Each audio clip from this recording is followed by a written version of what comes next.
Do any of you feel like that? That everybody's talking at you all the time and saying different things, and then you don't know what to listen to and hear? Does anybody else feel like that? You know, we think if we could just fix whatever's out there, but could we just fix whatever's out there, then everything would be okay, right? No, doesn't work that way. We think it'll be okay, but really, it's the chatter that goes on in here, that keeps us from being in the flow of that divine pattern of goodness and love and the better. You know, the better's always calling us. Our best self always wants to be revealed. But it gets blocked by all the stuff that goes on in our mind. Am I only the one that gets the things that go round and round and round? Not all the time, but sometimes. I mean, think of the last time you really sat and nothing bothered you. When was it? Oh, when was it? When was it? I don't know. Because there's so much going on. This is a time when we need more than ever to learn how to have the greater awareness, have a bigger picture, so we can know something more is at work than what we just see right out here in front of us. There's something greater going on. You know, if we think about this thing called our mind, we don't have one mind. We have a conscious mind, which is our aware mind, the chooser, the director, the controller, but it's only about 10% of us. The rest of us is the subconscious mind, which can't make its own decisions. It just acts on the material and the information it's given. What are we giving our subconscious mind to act on? It's our beliefs, our feelings about our self-worth. But the most difficult part of the subconscious mind is it really taps into the collective consciousness, all the thoughts and feelings of everything and everybody from all the ages. And it can really get plugged in to the collective infection. I'm sure we all know that and feel it, that collective infection of divisiveness, criticism, judgment, wrong, bad, not enough, all this. There'll never be anything good anymore. It's all bad. It's all wrong. Do you ever feel like that? I project that on myself a lot. I can't do anything, not a lot, once in a while. And then I also have learned to laugh at myself at the same time, because we have two minds going on. And I can go, what are you thinking? Who are you that has this chatter at work that's going on? We need right now more than ever the awareness of what's going on in this beautiful gift of the mind we have.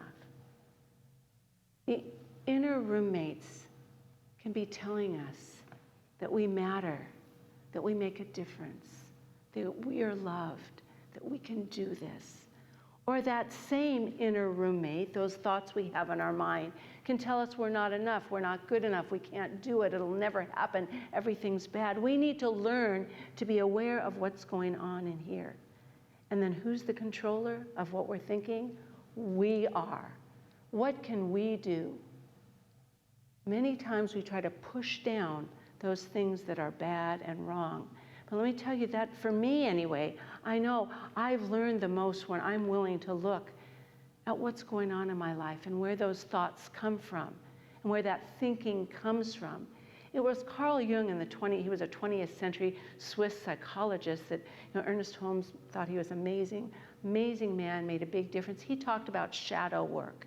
And he talked about everyone, as a human being, we're not just the good side of life, we're the whole sides of life. We're all of it. It's where we put our energy and our thoughts that make the difference. And he said, the shadow is the part of us that is weak and negative, and we don't want to face, and we push it down. But it makes a way into our thinking and in our dreams because it wants to be noticed. It wants to be revealed so it can tell us where we need to do our work in our life and where we need to love ourselves more. But Carl Jung wasn't the first person to think of this. I remember this Sunday when I showed the yin-yang principle. Well, I'm going to show it again this Sunday because people love the yin-yang principle. It comes from Lao Tzu and his book Tao Te Ching, which is the way. The Tao is the way. And he was what century was he? Oh, my book is upside down. That's not going to help me too much. What does that tell me about myself? No, he was a 6th century BC Chinese philosopher who really changed his spiritual philosophy because he believed in the unity of the universe. Does that sound familiar? All one. But he said, in this oneness, there is duality, because oneness creates duality. Good, bad, right? And we have to be able to see life in duality. That's how we see what's going on, and that creates Trinity. Well, this picture, we loved it because we realized that the negative, the dark, the negative also contains the light. And the light, which is the positive, also has a piece of the negative.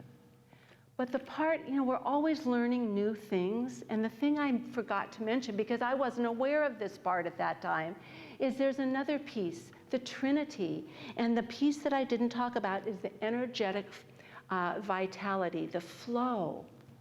The flow, we might call it our life force energy, and every healer knows about the life force energy. We've got to get our life force energy up. We have to keep it going and growing and moving. But the life force energy, the chi, the flow, is what keeps balance between the light and the dark. Isn't that cool? I love that. It just keeps the balance.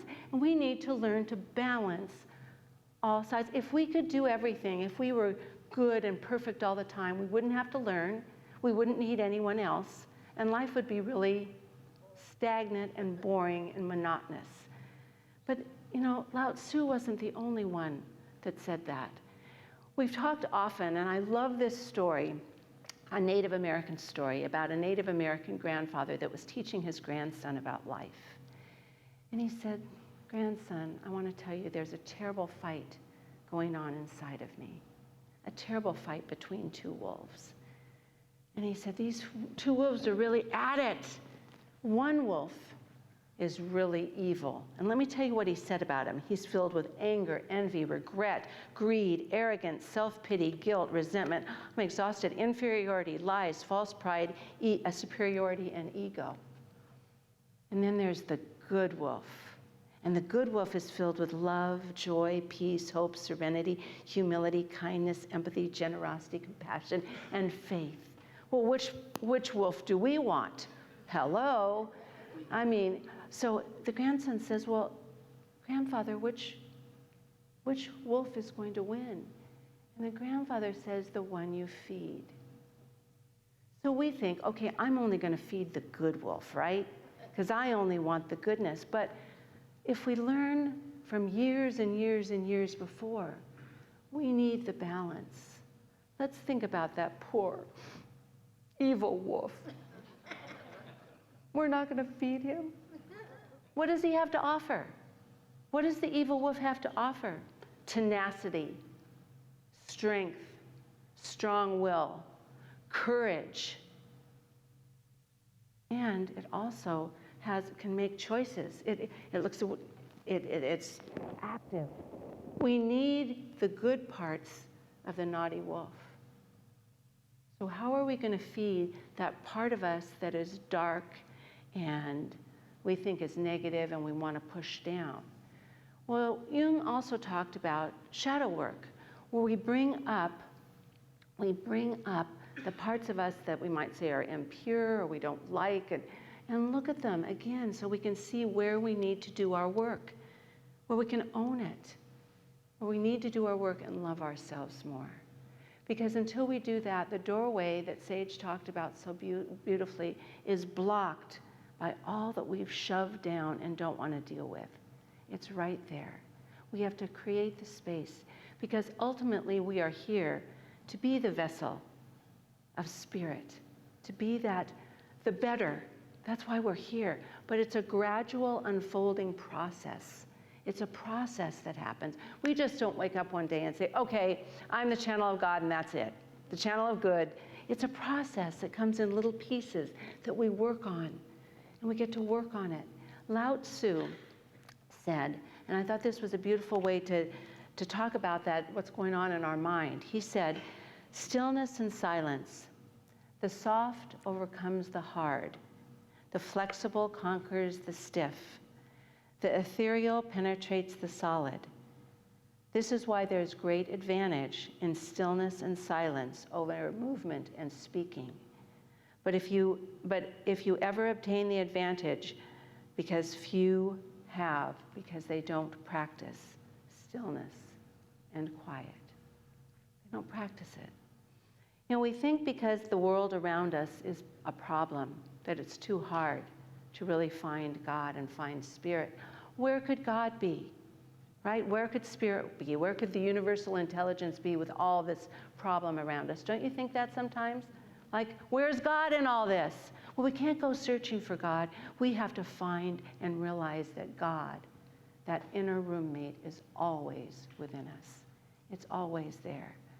I think of one of the beautiful mystics who came from the 8th century. She was 500 years before Rumi, except they say that she was the biggest influence on Rumi. She had a very impoverished beginning. She was one of many children. And her parents either died or something happened that she was left homeless wandering the streets. And she was pulled into slavery and then purchased because of her great beauty by a very famous brothel. And of course, you know what life that led her into. And I want to read to you the words she said. If we can think about that situation and what she was dealing with, it makes what we're looking at right now, it puts it in a much different perspective. And here's what she said. She wrote, "What a place for trials and transformation did my lover put me. But never once did he look upon me as if I were impure." She calls God her lover. "What a place of trials and tribulations did my lover put me, but never once did he look at me as impure." Dear sisters, all we do in this world, whatever is happening, is bringing us closer to God. Whatever it is. Boy, that takes a real realization, doesn't it? To accept ourselves exactly as we are, and what the experiences we have are just opportunities to bring us closer to spirit, goodness, God, love, whatever you want to call it. She also said, until we know that God lives in us and we can see her there, a great poverty we will suffer. So in that journey, we start with the stillness and the silence, and we learn to go deep. Because I've spoken many times of that voice of God is not a voice in English or French or Hebrew. It's a language that is universal. It's a language of feeling. It's spiritual emotions that bubble up from us that allows us to see with new eyes and hear with new ears. So, are you ready to go deep? Let's uncross your legs for a minute. Let's just practice. We're becoming the open vessel. We're opening the door, cleaning out the passageway, that we may realize and recognize what Jesus said so beautifully, is that the Father and I are one, that God is within everyone, always, infinitely. He actually did not know where he began and God started, or God started and he began.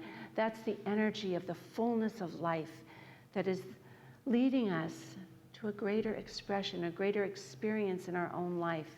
So if we can just realize it's not the experiences in our life that are the problem, it's the commotion. It's the beliefs that limit us from a greater realization that whatever is going on right here and right now is leading us closer, closer and closer and closer to the experience of that feeling of beauty and light and love.